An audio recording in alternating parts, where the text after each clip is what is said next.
Bismillahirrahmanirrahim. Assalamualaikum warahmatullahi wabarakatuh. Bagaimana kabarnya kakak dan abang? Semoga kita senantiasa dalam keadaan sehat walafiat. Amin amin ya rabbal alamin. Nah, sebelum memulai pelajaran kita hari ini, mari sama-sama kita buka dengan ucapan basmalah. Bismillahirrahmanirrahim. Untuk pertemuan pertama mata pelajaran IPS kelas 8 pada hari ini, kita akan bahas sedikit mengenai interaksi keuangan dalam kehidupan di negara-negara ASEAN. Dengan subtopik yang pertama adalah mengenal negara-negara ASEAN. ASEAN atau yang bisa kita sebutkan dengan Association of Southeast Asian Nations merupakan organisasi yang beranggotakan negara-negara di Asia Tenggara. ASEAN ini berdiri pada tanggal 8 Agustus 1967 di Bangkok atau Thailand. Nah, pada awalnya ASEAN ini prakarsai oleh 5 negara, ada Indonesia, Malaysia, kemudian Singapura, Thailand, dan Filipina.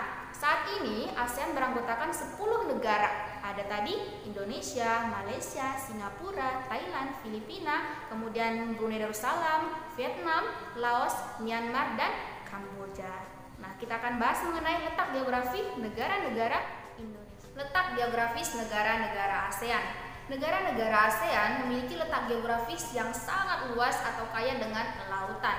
Nah, apa sih letak geografis itu? Letak geografis adalah letak suatu daerah dilihat dari kenyataannya di bumi dibandingkan dengan posisi daerah lain. Nah, negara-negara ASEAN memiliki luas wilayah lautan yang mayoritas lautannya sangat luas. Nah, luasnya sekitar 5.060.100 km. Nah, ini jauh lebih luas dibandingkan daratannya yang berjumlah luasnya kira-kira 4.817.000 km. Nah, kemudian dari laut yang luas tadi itu ada satu negara yang tidak memiliki wilayah lautan. Negara apa itu? Negara Laos.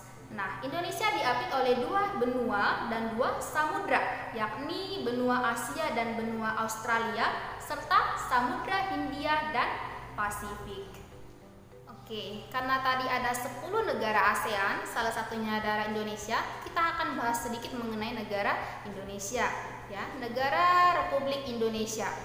Kita merdeka pada tanggal 17 Agustus 1945, ya. Kemudian mata uang Indonesia adalah rupiah. Kemudian hasil utama Indonesia adalah pertanian, perkebunan, kemudian tambang, minyak, ya, batu bara. Dan Indonesia terletak, ya, letak geografisnya yaitu 6 derajat lintang utara sampai 11 derajat lintang selatan. Kemudian 95 derajat bujur timur sampai 145 derajat bujur timur. Oke, untuk rincian selanjutnya akan Ibu tugaskan kepada kakak dan abang sekalian. Nah, di sini ada 10 negara. Untuk tugas pertama kali ini akan kita bagi 3. Jadi, tugas pertama ada 4 negara. Ada Indonesia, Brunei Darussalam, Filipina, dan Laos. Tugasnya adalah mencari yang pertama identitas negara. Kemudian yang kedua, keadaan alam, baik itu daratan ataupun perairan. Kemudian yang ketiga adalah keadaan penduduk. Keempat yang dicari adalah keadaan ekonominya. Dan yang kelima yang dicari adalah sumber daya alamnya. Silakan dikerjakan ya kakak dan abang. Fastabiqul khairat. Wabillahi taufiq wal hidayah. Assalamualaikum warahmatullahi wabarakatuh.